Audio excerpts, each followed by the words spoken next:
It is 11:30. This is the PI Education Monthly Webinar for July 2020. It's been quite a year here in the world. 2020 has really showed us a thing or two, and I'll be honest with you, I'm a little bit tired of it. It's been a challenging year for a lot of us, and I know that several of the folks in the room have dealt with difficult times over the past little bit. And I hope, I pray that we're going to get through this in a good, strong fashion. But again, this is the PI Education Monthly Webinar. I'm Hal Humphreys, your host, and I'm joined by Angelica Brooks today. She's a newly minted investigator down in Wetumpka, Alabama. She's an interesting young lady. We've got an origin story from her in Pursuit magazine, and I'm going to go ahead and share that screen just for a second so everybody can see what that story looks like on PI Education. So Angelica has a story in Pursuit magazine, origin story from CSI to new PI. And if you get a chance, go check that out. It's a really good read.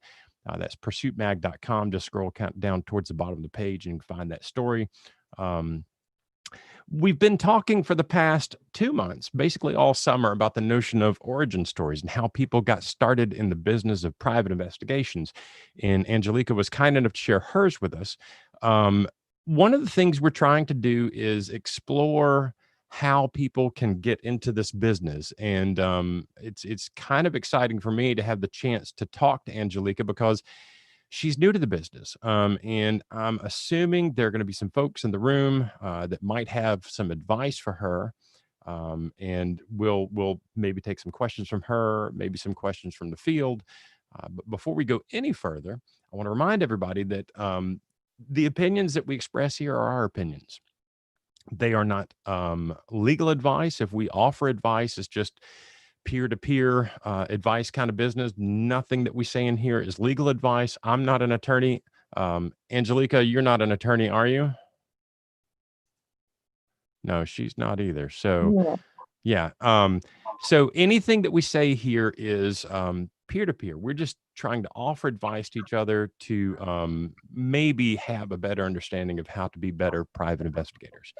So just keep in mind, if you need legal advice, call your attorney.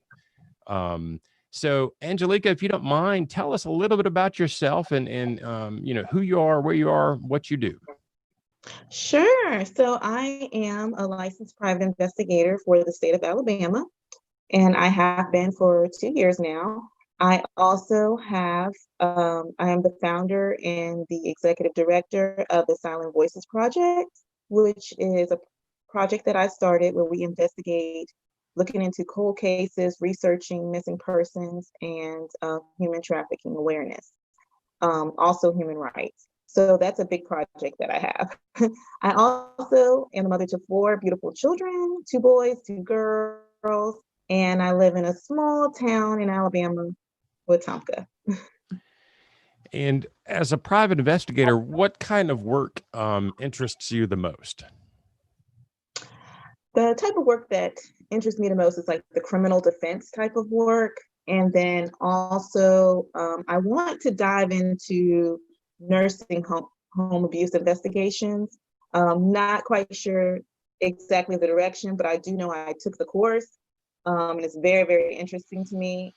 I didn't even realize that there were PIs that worked nursing home investigations. I thought that might have been state officials or something. So I'm definitely interested in taking a dive in that avenue. And when you say you took the course on nursing home abuse, was that at PI Education? Yes, it was. Okay, yes. And that's a course by Kelly Riddle, right? Yes. Yeah. So Kelly is a good friend of PI Education. I consider him a close personal friend. And Kelly is one of those guys in the business who has, I can't even count the number of people he has mentored over the years. And that's one of the things we want to talk about today is the idea of mentoring as private investigators. And Angelica, I may mute you as I'm talking just so I can kind of cut down a little bit of the feedback that I'm hearing. Is that okay? That's fine. That's perfect. So Kelly has done a fantastic job over the years of mentoring private investigators, bringing people into the business and helping them kind of get their head around how to do this work. And he has been kind enough over the years to write books, produce courses, and share his expertise in a variety of investigative areas. The first of which we're talking about is nursing home abuse and nursing home fraud. Um, so for any of the folks out there that are interested in creating your own origin story, PI education is a really good place to start, because as Angelica said, you take a course and you get interested in that topic, and there are several courses available at pieducation.com. So we've talked a little bit about the work that you do, and I'm struggling here to unmute you. Try it on your end. See if you can unmute yourself. There you go. So tell us a little bit about your origin story. You've been a licensed investigator in Alabama for 2 years. Tell us how did you decide I want to be a private investigator? I decided I wanted to be a private investigator kind of early in my career of law enforcement and investigations. I just wasn't sure exactly how to step onto that stomping ground, I guess, to step into it. So I did know for quite a while that I wanted to do it. And it was just a matter of me building myself up and getting that motivation to just go for it. Because I was always, like, oh, I don't know. Am I going to be successful? Is this going to be the right avenue? So it was definitely a process before I just jumped in. Right. And when you made the decision to become a private, what was it about the business that made you think I want to do that? I liked it because coming from law enforcement, you were only devoted so much time to cases. But what I was noticing is, like, PIs, you have an unlimited amount of time. You can work on a case as long as you want to, as in depth as you want to. And there really aren't any, kind of restrictions on, okay, that's enough with this case. You got to move on to this one. You can dive in as deep as you want to go. So that's kind of what I wanted to do. Okay. Did you at any point as a young person watch TV shows that made you think, wow, that would be fun to be a private investigator? Yes. So I watched quite a few shows. One of them being, I watch a lot of CSI, watch a lot of 48, the first 48. Because sometimes they do have private investigators come in on their shows. So that kind of like spiked my interest right there when it started getting into their cold cases and different things like that. Okay. So that is I definitely watch those shows. Okay. You're interested in nursing home abuse, cold cases. Obviously, you've mentioned that a couple of times. What other areas of private investigation would you like to get into? I would like to get in, like I said, the criminal defense. Definitely want to dive into those, working for attorneys to build up those cases before they go to trial. So that's something I definitely would like to get into. And then also when it comes to adoptions and finding birth parents, I actually had a client reach out to me to find his birth mom. And I ended up finding her for him, and he was just so ecstatic. He was over the moon happy about it. And so I like diving into, things like that too, when it comes to adoptions. Right. So it seems like you might possibly be kind of what the things I'm hearing you talk about. It seems like research and digging for information is kind of your bailiwick. Yes, that's my thing. Okay. Yes. Okay. As a private investigator, 2 years into the game, would you say that your business is profitable and you're making money off of it? Or are you doing other work now at the same time? With the Silent Voices Project, because that's nonprofit, I'm putting a lot more energy into that, but I do want to transition from the workforce into the PI business on my own, and make a full name for myself with just doing private investigations as well. So it's definitely a transition that I do want to make in the future. Okay. Have you ever started your own business before? Prior to that, yes, I did start a jewelry business before, but the PI is my first full business, by myself. Okay. And as a person, you know, you've spoken with Kim a couple of times, Kim Green, the editor at Pursuit Magazine. You and I have spoken a couple of times. You know, the idea of having someone to mentor you, is that something you would be interested in? I would love that. Yes. I've found a lot of times when I ask a lot of questions, I've noticed in the PI, I feel like, people may feel like they're giving away their tips or their ideas, so they may be reluctant to help you out. And so that's one of the, I guess, the walls that I've hit in the PI business. Right. And you know, here's the thing. I tend to forget about this because I live in this world of PI education and Pursuit Magazine, and the investigators that we deal with are by and large, you know, we've got Kelly Riddle, we've got Brian Willingham, we've got Mark Gillespie out in Texas, Harvey Morris over in North Carolina. There's this network of private investigators, a lot of whom are functioning kind of at the top tier of the business. They're kind of the ones who actually get a lot of the work and get a lot of the press and do the work. Um, they, by and large, don't seem to be worried about giving away trade secrets or tips and tricks or helping someone else come along, because I think they're all comfortable in their worth and in their abilities. And I know Kelly and I have discussed this, and Brian Willingham and I have discussed this, that as an investigator, when I'm mentoring somebody or talking to somebody about the business, it doesn't bother me one bit to share with them the resources that I use, the methods that I use, including how to find clients and get clients. Because I mean, if my clients can be better served by somebody else, I'm going to be happier too. And if I lose a client to a young investigator who's a go-getter and they're going to do a better job than I am, then that's fair game. But what I have found 99 times out of 100 is, if you counsel a younger investigator or someone new to the business on how to do some things, they get really excited, and you share with them a lot of information, and then they don't follow through on it. So it's one of those things where I don't find that it's detrimental to share information. And I muted you again. Let's see if I can unmute you here. There you go. So I guess what I'm saying is, when you run into a situation where someone is reticent to share information or share some tips and tricks, I think that's possibly wrong-headed. And this is more to the folks in the crowd.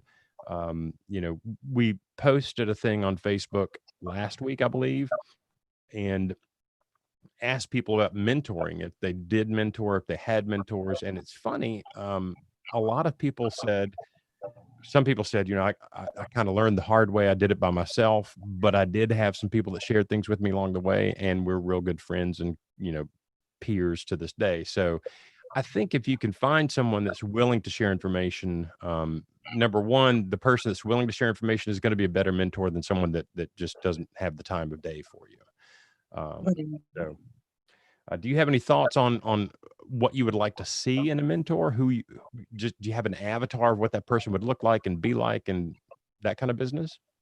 I think they would have been in the business for quite some time. They know the ins and outs, and then just somebody to, I can bounce information off of, bounce ideas, and tell me, hey, this has been tried and it doesn't really work, but if you do this, it may work. Not necessarily, letting me know all the secrets, but just guiding me in the process to be successful. Just kind of just being that mentor where, if I have a question or I need somewhere to turn or something's not looking right, I always have somebody to bounce that information off of and learn and grow from. Right, right. And do you have anyone that fills that role for you now? No, not at this time. Nobody's feeling it. um, One of the things I found, and I think this might be useful to you, do you have any relationships with attorneys down there in your local area that you work with or help out with on occasions? Not in this area. I know I had like huge relationships in Pensacola, but when we moved to Wetumpka, I mean, this is all new. So this is Right. definitely new stomping ground where I would have to actually build up those relationships. Right. You know, one of the things I would suggest, and this is just me being me, I would call the attorneys that I know down in Pensacola and ask them if they know anybody in Southern Alabama. and see if you Okay. can get an introduction that way. That's not a bad way to go. And, quite honestly, attorneys are difficult to get a foot in the door with. If Mhm. you're a private investigator trying to sell your services, like they just don't want to answer the phone. But if you can get Yes. someone to make an introduction, that helps out quite a bit. We've got one question from the field, a little bit off topic, but Jonathan Velez asks, how has COVID-19 affected the PI business? Have you noticed anything different about your operations since COVID-19 has been in the Yes. realm? Yes. There's been a huge drop.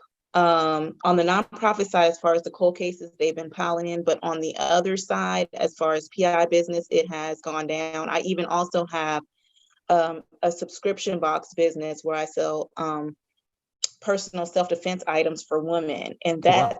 that was doing very well. And then I could see, as people were going through unemployment, COVID, getting sick, it started to steadily decline from where it was. And I had just launched it in February, and it was like booming, and then it just hit a Right. So so yeah. tell me about that business. What kind of items do you sell? I sell, they come in, you get 3 different items every month. So you may get a taser, you may get knives, pepper spray, lipstick alarms or different types of alarms. We have like tons of tasers.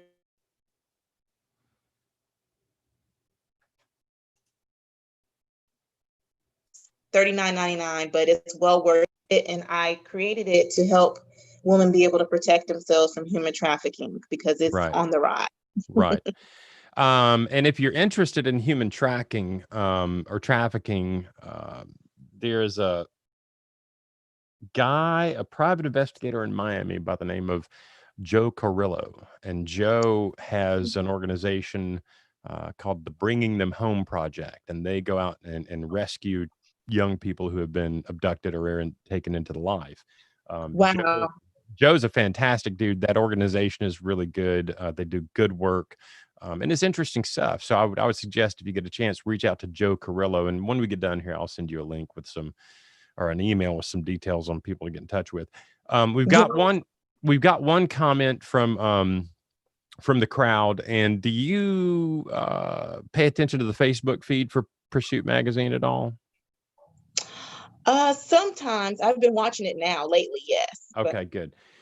There's a young man out in Houston by the name of Michael Horner. Have you noticed him on Facebook and the PI groups? yes, yes. Michael is of all the people on Facebook, he's one of my favorite because he's always there with a witty thing to say or a really interesting take on things. I love this guy. He's fantastic. But his advice is make friends with paralegals or legal assistants. If you can find paralegals in your area or legal assistants in your area, and meet them and getting good with them, they're the ones that open the door to get in touch with the attorneys. So that's a fantastic bit of advice from Michael Horner. Awesome. And Okay. he always comes to the table with something interesting to say or useful to say. Um, Yes, yes. And a couple have been reaching out to volunteer with the Silent Voices Project, but I never thought of spending it that way, but yeah, it could be useful. yeah. Another thing to think about, I think, is with getting to meet attorneys and getting to meet paralegals or legal assistants. A lot of times, paralegals will have an organization in the area where you work. They'll have like this club or association of paralegals. Um, Okay. See if you can join one of those organizations. See if you can go to their lunch meeting or whatever, or their cocktail hour or whatever, and just hang out with them and get to meet them that way. That's one of the things I would do. So let's move on. What are some other things you would like to get out of having a mentor in your life?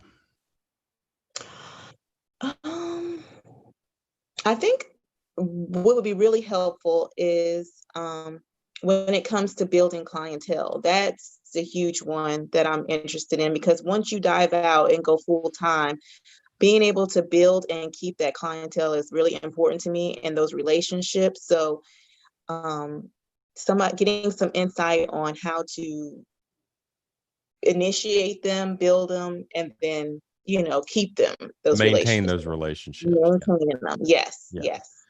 I'm probably the world's worst at building clients. My entire private investigations business has been based on word of mouth primarily.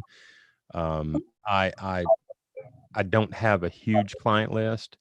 But one thing that I do is I will write handwritten notes to my clients on a fairly regular basis. And sometimes it's just a personal note Okay. about, when COVID-19 hit, I wrote notes to several of my attorney clients saying, "Hey, I know this is tough times. Is there anything I can do to help? If you need help on a thing, let me know. Everybody's kind of struggling." So, but just that kind of stuff.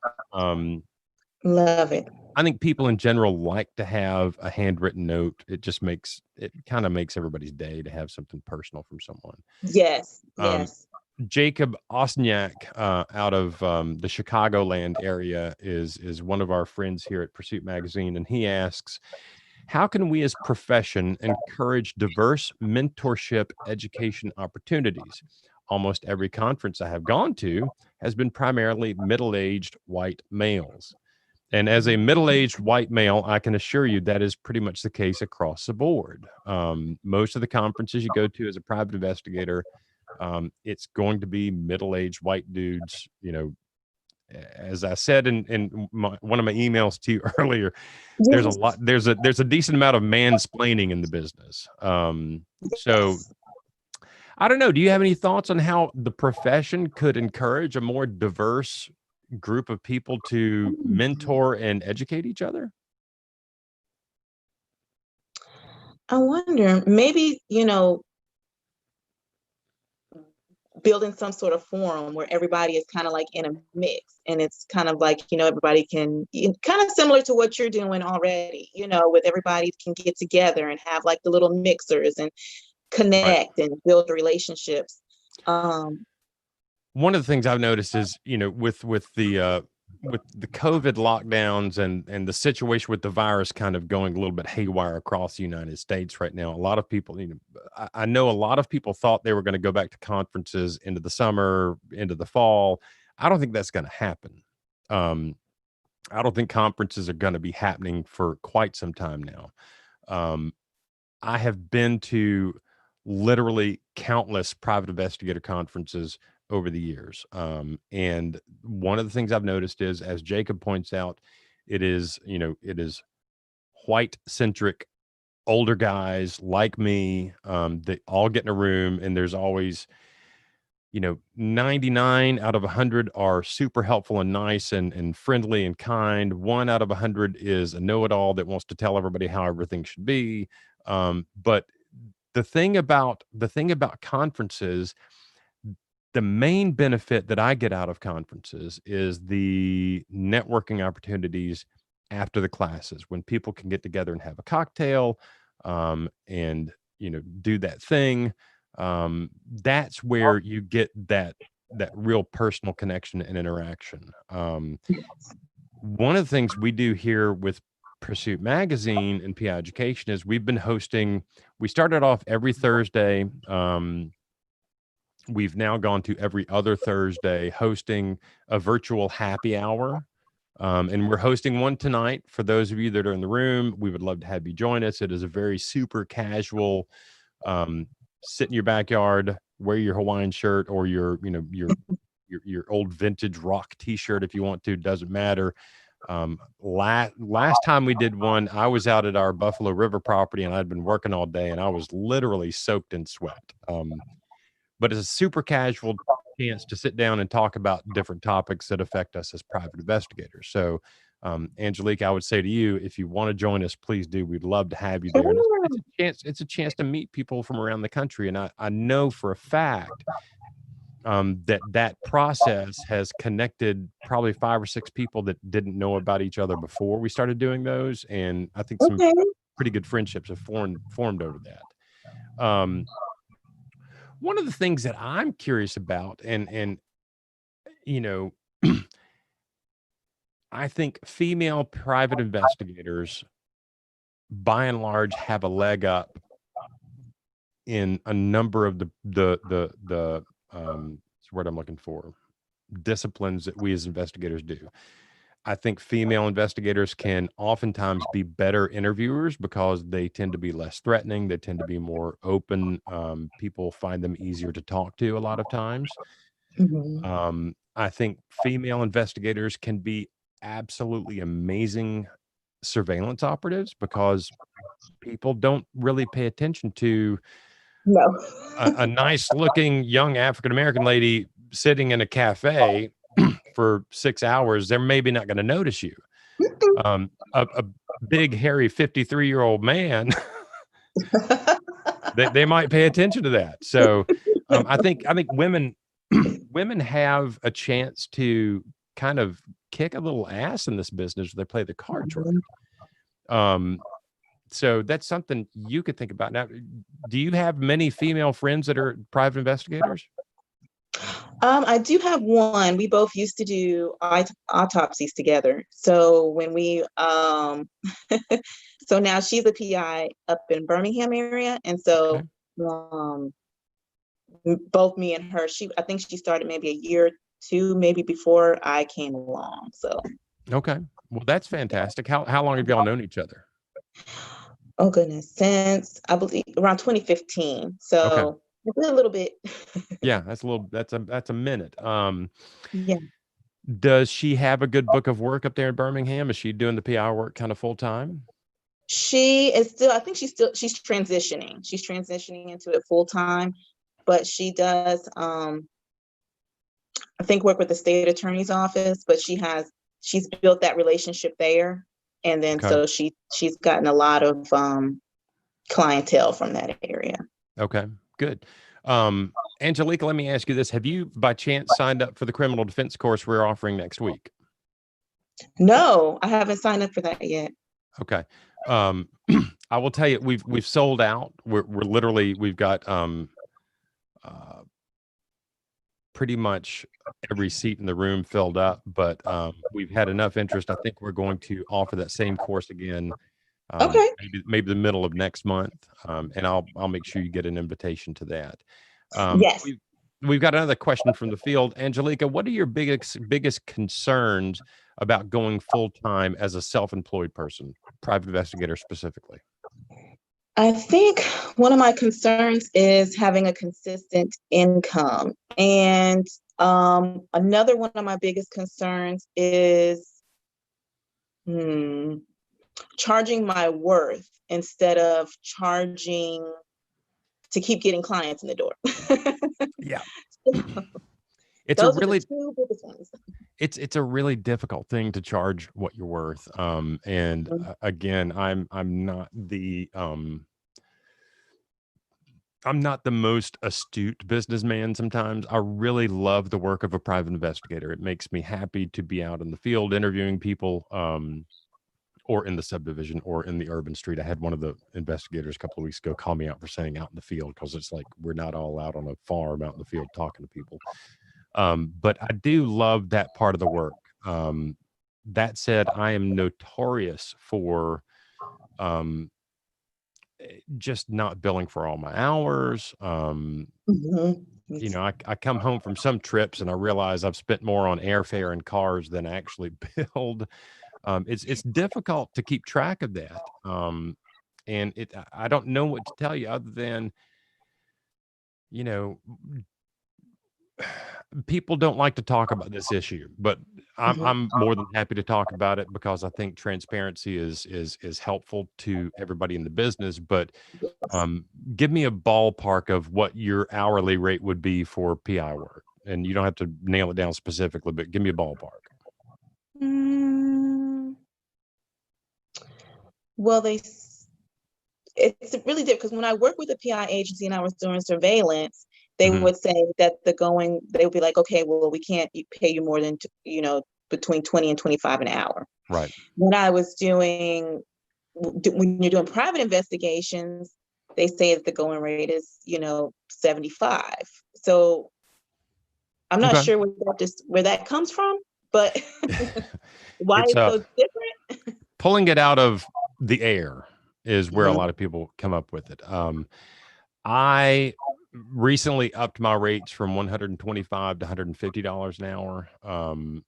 And I say that, and again, full transparency, I do work for appointed cases in the state of Tennessee, which means I am working for $50 an hour on the appointed cases. That I find it really difficult to consider that a financially successful business model, because at $50 an hour, if I'm going to hire someone to help me out, I can only pay them $18 to $20 an hour, just because Mhm. there's not enough money there to share around. And $18 to $20 an hour, I'm probably not going to find someone willing to do the work that I need done for that rate. Um, Yes. Surveillance work is a different game. I know that some of the surveillance companies, the national surveillance companies, will pay $18 to $25 an hour for surveillance work, and Mhm. you can get someone to sit in a car for that amount of money. I have sat in a car for that amount of money. The last surveillance job I got, this is kind of a funny story. I got a call from an attorney client, and he said, "I've got this surveillance job," and I said, I just hate doing surveillance. I'm getting too old for this." And he said, "Well, man, this guy really needs it. Can you help me out?" And it was a criminal case and a divorce case simultaneously.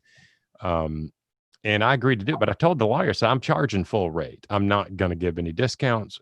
From the time I leave my house till the time I get back to the house, it's $150 an hour, and you're going to pay for mileage. And he said, "That's totally fine. Happy to do it. We just need to get this done." That was not a bad surveillance job. Um, Mm. But one of the things about charging what you're worth is you've got to really have you've got to have a confidence in your abilities and a confidence in the value they bring to the table. And once you have those things, it's easier to tell people, hey, I charge $125 an hour, or I charge $75 an hour, whatever it is. And if you want to find somebody cheaper, there are other people out there. That's a hard thing to do. I get it. Um, Yes. and obviously I haven't figured it out entirely, because if I were a really strong and powerful human being, I would tell the state of Tennessee, I don't work for $50 an hour. I charge 170 or $150 an hour. I can't do that because that's not how they work. Yes. Um, we are literally 2 minutes over the halfway mark. I'm going to take just a minute. I'm going to mute you again if you don't, or why don't you mute yourself if you don't mind, just for half a second. There we go. So this is the monthly webinar from PI Education. I'm Hal Humphreys. We are glad you're here. We're tickled you're here. We offer these webinars once a month, typically the fourth Thursday of the month, free of charge. It's a way for us to spend a little time with you, get to know a little bit more about you, for you to ask questions of our guests, of me, and even in the room. I know there's a chat thread going on YouTube, and you guys can share stuff back and forth. Couple of things I want to point out. Number one, this afternoon, PI Education and Pursuit Magazine are offering our, what do we call it, bi-weekly cocktail hour. Kim Green has sent out an email. There's a link, I believe, on the Pursuit Magazine page. If not, there will be on the Facebook page. So if you have time this afternoon around 5 o'clock Central Time, we'd love to see you in the PI Education Happy Hour. Also, Pursuit Magazine and PI Education, our job, what we do is we provide continuing education for private investigators.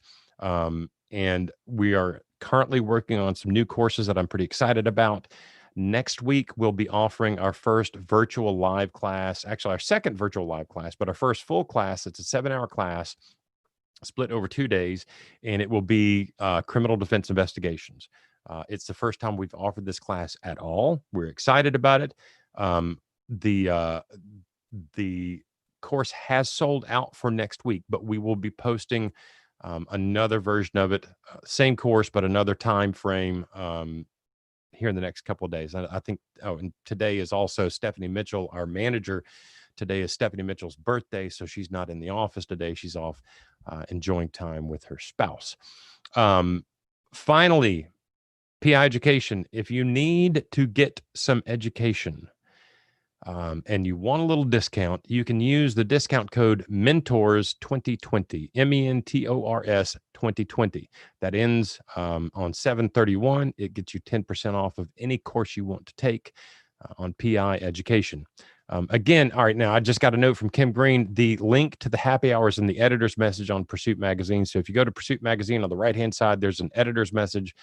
It's got, I think, a cartoon image of my face. Click on that, and you can get the link to join us for cocktails this afternoon. I am going to be drinking some form of vodka and fresh berries and soda water. Whatever you want to drink, bring it along. It's bring your own, because we're all doing this uber social distance from our homes. But it's a good time to get to see people from around the country, around the world. So join us if you can. Angelica Brooks is joining us today. She is from Wetumpka, Alabama, which is an amazingly huge metropolitan area. Is it Southern Alabama? Is that what you call it? Yes. Or LA, Lower Alabama? Lower Alabama. Yeah. So we got a couple of questions from the crowd. Sure. Let's see. One is, why not get Angelica to tell us about crime scene work? Did you do crime scene work? I did. Tell us about that. I did. I worked for a local sheriff's office in Pensacola, Florida, where I interned with them, and then I immediately was hired after that. And it was an amazing experience. I mean, they say you've done 1 year, it feels like you've done 20 because you have so many cases. But I've worked, major homicides to burglaries to robberies. I mean, I've worked some of everything and spent a tremendous amount of days, probably like every other day, it felt like, in court. So. Oh, wow.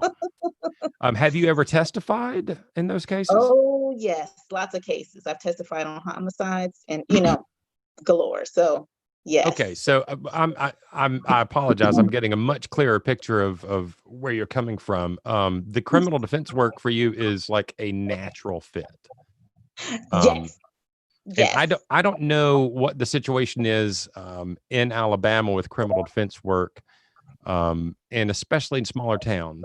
I know in Texas, the attorneys I work with out there are kind of hard driving, hard fighting attorneys that will like go to the mat for their clients. In Tennessee, I've found a few attorneys that do that kind of work, and I really love working with those guys. I'm thinking specifically of Jake Findley and Josh Etson up in Montgomery County. Those two guys, they're young, smart, aggressive attorneys, and they fight hard for their clients. And I've been with them in trials that we had really good outcomes. I've been with them in trials where we had really bad outcomes, and they take it personally, they care, and they fight. And it thrills me to work with people like that. So absolutely, your skill set is perfect for that kind of work. And if you've testified, that even gives you a lot of people are terrified of testifying. Yes. And it's all about how you answer those questions. I mean, they're going to pull up who knows what, but you just got to be prepared. Yeah. And I think testifying is one of the easiest things in the world to do, because all you do is tell the truth. Yes. That's right. You just got to tell the truth, and you answer the questions. Don't answer any more than the question. Yes. Don't add stuff in, just answer the question and wait for them to ask the next question. That's right. Pretty easy stuff. Let's see. I've got a couple of the notes here. How did working crime scenes and doing autopsy work, how did that prepare you for stepping out as a private investigator?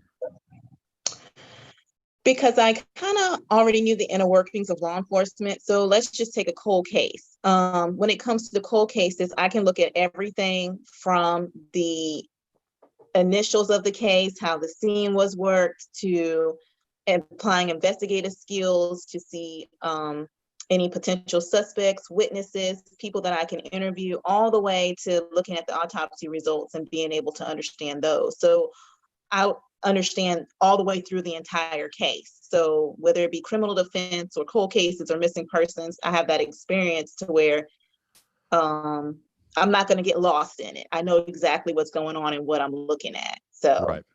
I love it. That's fantastic. Let me ask you this, having worked homicides and worked in an autopsy setting, what was it like the first time you saw a dead body? I was frozen. I was frozen the first time. I didn't know what to think. I stood there for a few minutes and I was like, okay, what do I do now?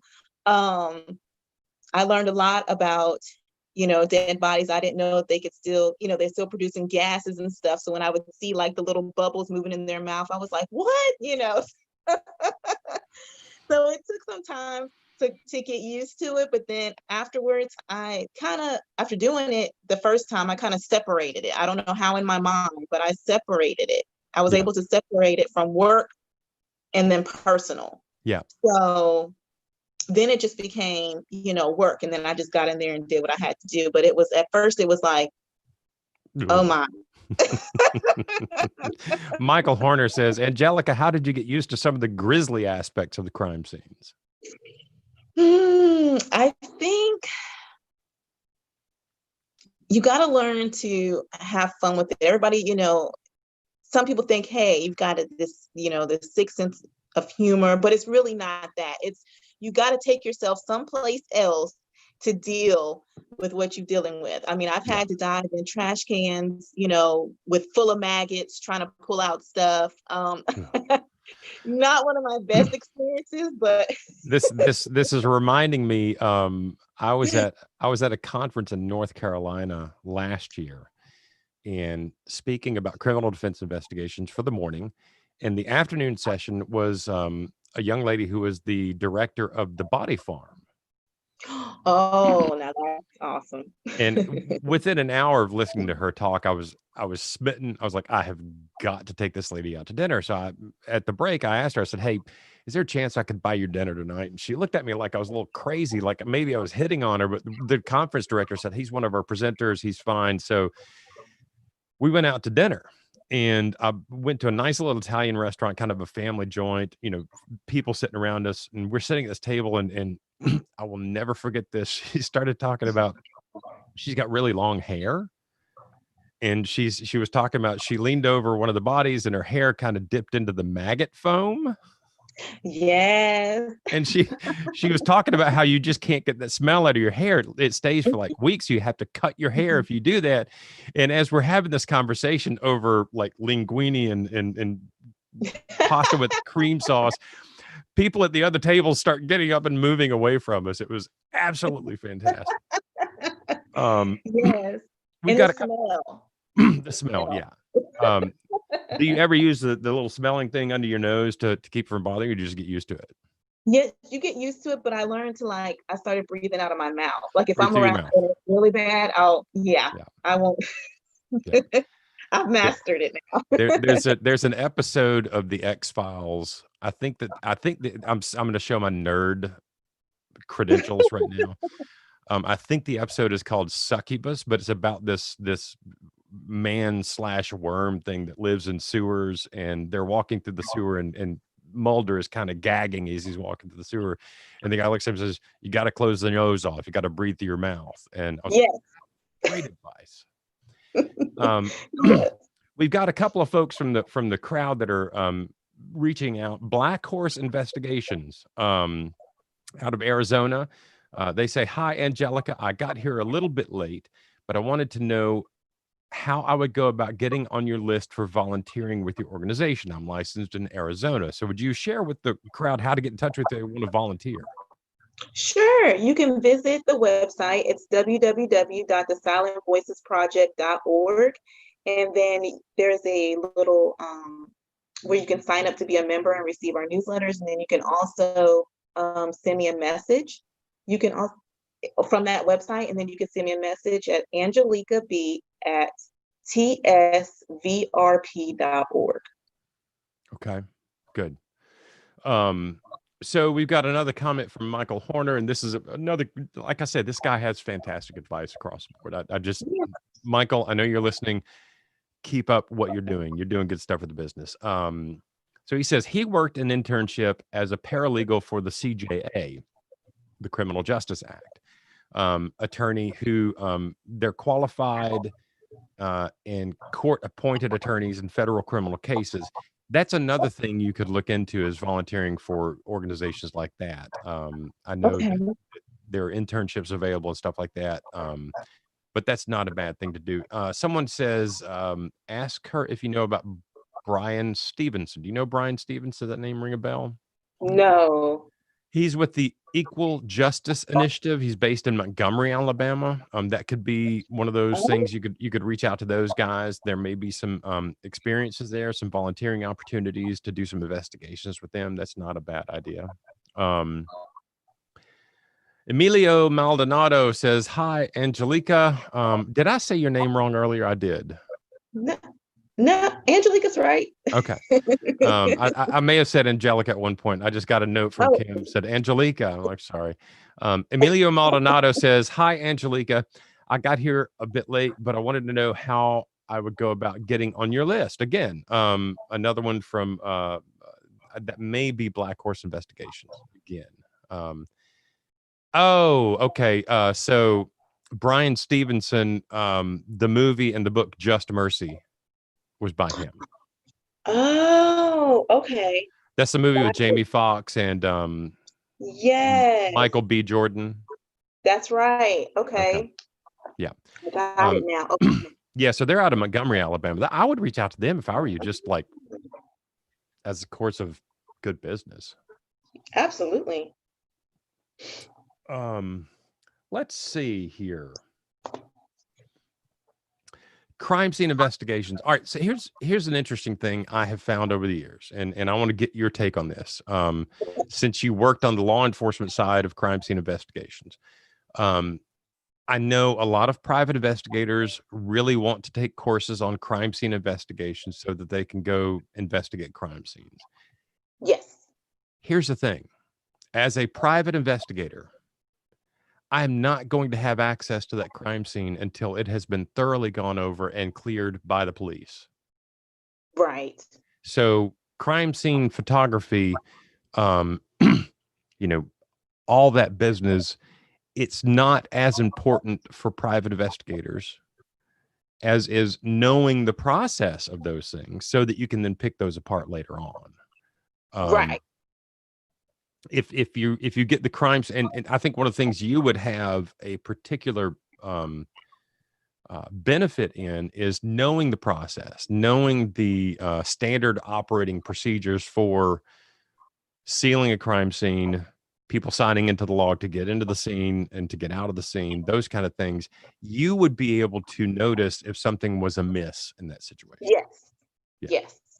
And I think one of the things I want, and the reason I bring this up is for private investigators, the reason we learned about crime scene analysis and crime scene photos and measurements and all that stuff is not so that we're going to go actually do those things, because there's almost 0.000 chance that I'm going to be on the scene with a body and bullet casing laying around taking pictures. It's not going to happen. No. Another question from the field. Angelica, what do your friends and family think about what you do?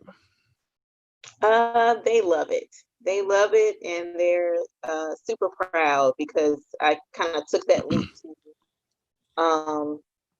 kind of follow my dreams and what I wanted to do. And now it's like I'm kind of seeing a lot of it flourish, in the last year. And Right. So they are very proud. Yes. That's great. That's fantastic. I know that when I got my private investigator license, I was going to surprise my dad, and I told him, I got a new professional license. He looked up, we're at coffee, and he looked up and goes, "Private investigator?" I'm like, "How did you know?" He said, "I always knew you would." Is that one of those things your family kind of always thought you might do that? Yes. Yes. At first they thought, I can't see her in forensics, but then once I got in, they're like, "Oh, this is all her." So yeah. Nice. So now that I'm in private investigation, yes. I love it. And do they support you in your ventures? Or they back you up? They do, absolutely. My mom, sometimes she's like, "Are you sure that's not a little dangerous, or you want to take on that case?" I'm like, "I got this." Yeah. What are some things, hang on. What is the most satisfying case outcome you've ever had, or the most difficult and heartbreaking case you've ever had? So let's start with the difficult and heartbreaking, then we'll go to the good one. So what's the most difficult and heartbreaking case you've ever worked on? I think the most heartbreaking one would be when you see something, when it's connected to law enforcement, when you see something is very, very wrong with the case, but they refuse to reopen it. And you see, and you can point out all the things that are not accurate, but they don't want to take that as a, oops, I messed up, or a, oops, this is not. So finding avenues for the families to take once that happens is really hard because they feel like they've hit a brick wall. So Right. I know that, are you familiar with the name Dean Beers? no. So Dean is one of our instructors at PI Education. Dean is from Colorado. I think he still lives there. Dean is a well-respected medico-legal death investigator, and his entire wheelhouse is doing private medical legal death investigations for families and attorneys after the fact. So if the police rule it a suicide or whatever, and the family's like, no, that's not possible, he's the guy that Yeah. comes in and talks to him about what happened actually. And that's Wow. another area that you could look at. And I would suggest reaching out to Dean Beers. I know he's on Facebook. I know he's on Twitter.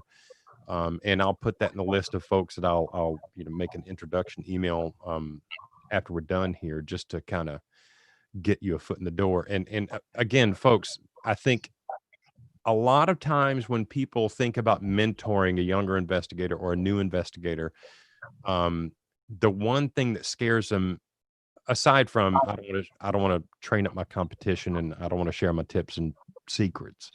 The one thing that terrifies them is I don't have time to spend a lot of time with someone else and help them become an investigator. I just don't have the time. I'm too busy. Here's the thing, mentoring doesn't take that much time. Mm-mm. A good mentor is available to answer some questions here and there, and then to make introductions and give advice and do that kind of thing. But you're not, if you're getting into a situation where someone is taking up 10 hours a week of your time, that's not mentorship, that's life coaching. Right. And you should be paid for that. But mentoring doesn't take that much time. And me taking the time to send Angelica an email with some folks that she might like to talk to, that's mentoring. That's simply what it is. It doesn't take a lot of effort. And the other, to address the other point of, I don't want to train up my competition and I don't want to share my tips and tricks and my secrets, my trade secrets. Here's the thing, folks. Brian Willingham and I have talked about this ad nauseum in some of the webinars we've done. What we do, there is no real secret pill. There's no secret thing that any of us, we can't do anything that anybody else in the world can do.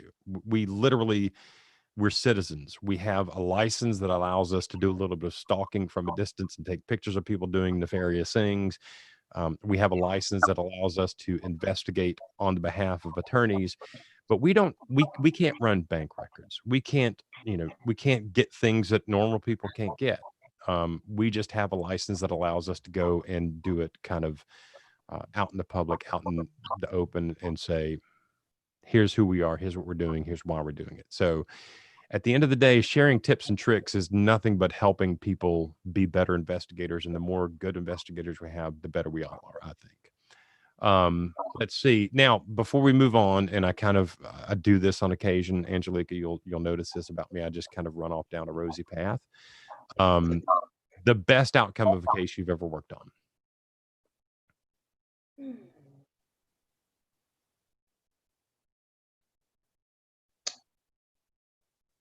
I think I was pretty good. It wasn't my niche, but I was pretty good at when it came to surveillance and insurance investigations because, I mean, I could be in there. I was in a hotel one time and we couldn't find this girl for anything. We didn't know where she was. We knew where she lived, but we just couldn't find her. And so I was just in there talking to one of the servers in the hotel that I was in. And I struck up enough conversation with her about, just talking about the general area, that come to find out she was actually friends with the girl that I had in question that I was looking for. Oh, wow. So we just started having a whole conversation. She's like, yeah. I was like, oh, so you know her too? And she's like, yeah, I do. And so, I mean, she just had diarrhea of the mouth and she just told everything. And so I was able to go back and do surveillance on that girl. And she had no idea. I mean, I went through the drive-through, got ice cream from her. She worked in Burger King, and then I surveillanced her out with her friends. I mean, she had no idea that whole weekend. I mean, that Yeah. I had seen her. I had been around her a million times, but I she mean, wasn't able to. Yeah. again, that's one of the benefits I think of being or being a female in this business. You know, it just you blend in so easily. If Yes. you allow yourself to, you blend in so easily. I mean, I was under surveillance several years ago in Amarillo, Texas, by a district and attorney's investigator. And this dude had on like the 5'11" tactical pants, the 5'11" combat boots, tactical shirt with the little radio holster thing on the side, and Oakley sunglasses turned around backwards, and the buzz cut, and the whole thing. It's like, dude, man, you're not fooling anybody. So being able to blend in is key. And I think, do you have any interest in continuing to do surveillance work? I do. Just probably not as much, but I would definitely still do. I mean, I think I get kind of like a thrill when I get out there and then I do it until it Yeah. gets old. But I like it when I'm going under disguise and I'm in different areas and they just have no clue. So yeah. It's fun. And Michael Horner chimes in and says, we have to take the myth that we're spies out of the public minds. At the end of the day, I mean, this goes back to what I was saying about we don't have any special powers. We've got a license that allows us to kind of gently stalk someone and document their activities, but we're not spies. We're not covert operatives. We're just doing the work. yeah.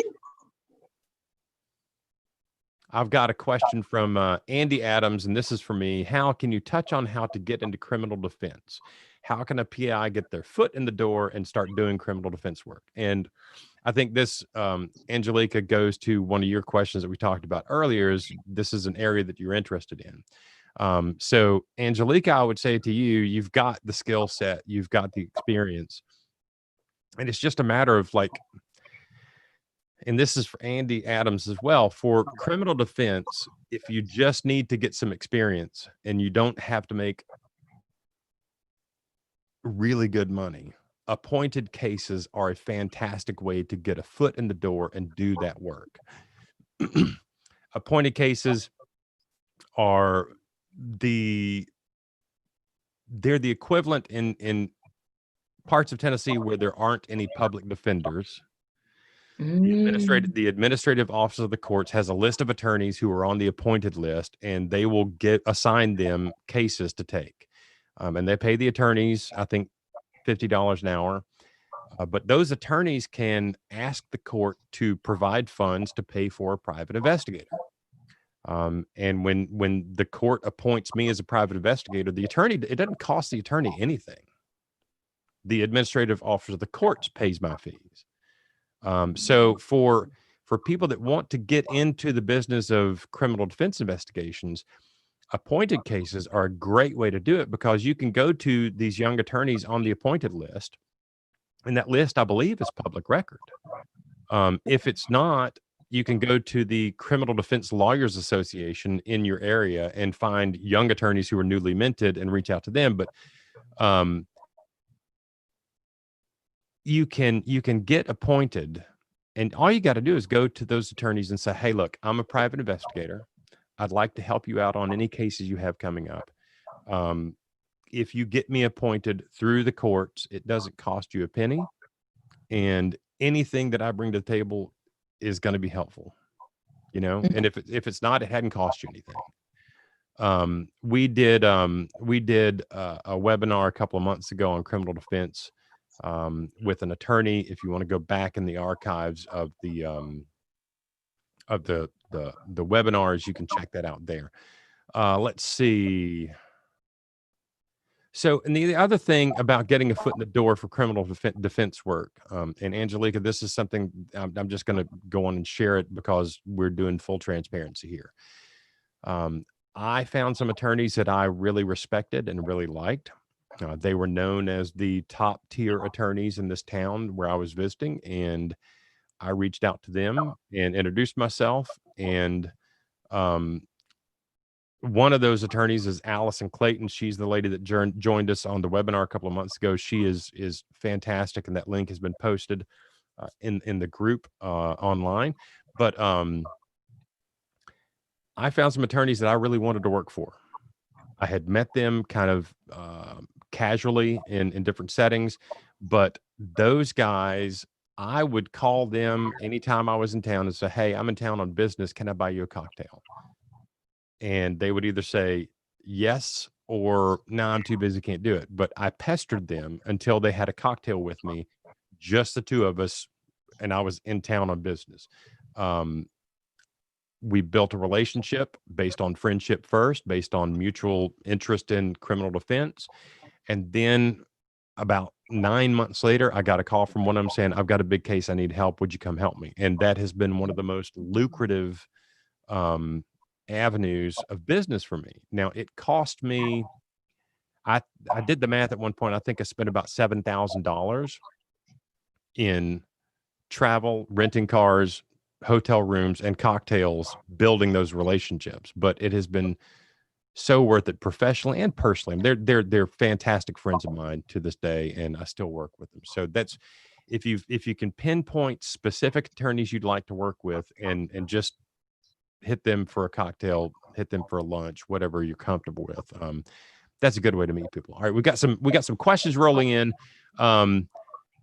Michael Horner says that's how the CJA attorney program works. The feds pay the attorney and the PI. So if you go to the criminal justice CJA, I can't remember what the last word is, the Criminal Justice Act, and do appointed work for them, if you can get on their panel of investigators, it doesn't cost the attorney a penny to have you on the case with them.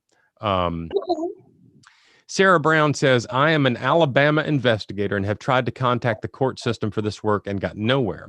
No one even knew what I was talking about. Maybe every state is different in criminal defense culture." That's very possible, Sarah. I don't know what the system is in Alabama. I do know that we have a right as individuals in this country to counsel, and the courts either provide counsel through the public defender's office, or they will provide counsel through an appointed list. Part of that right to counsel is a right to expert assistance and investigative work.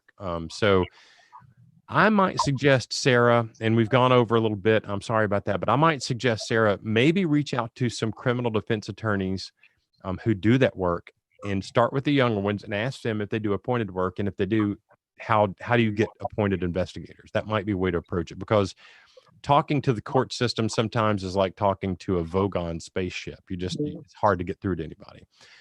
Angelica, one more time, tell us real quickly where you are, what you do, and a little bit about your nonprofit, and then we've got to get off the air.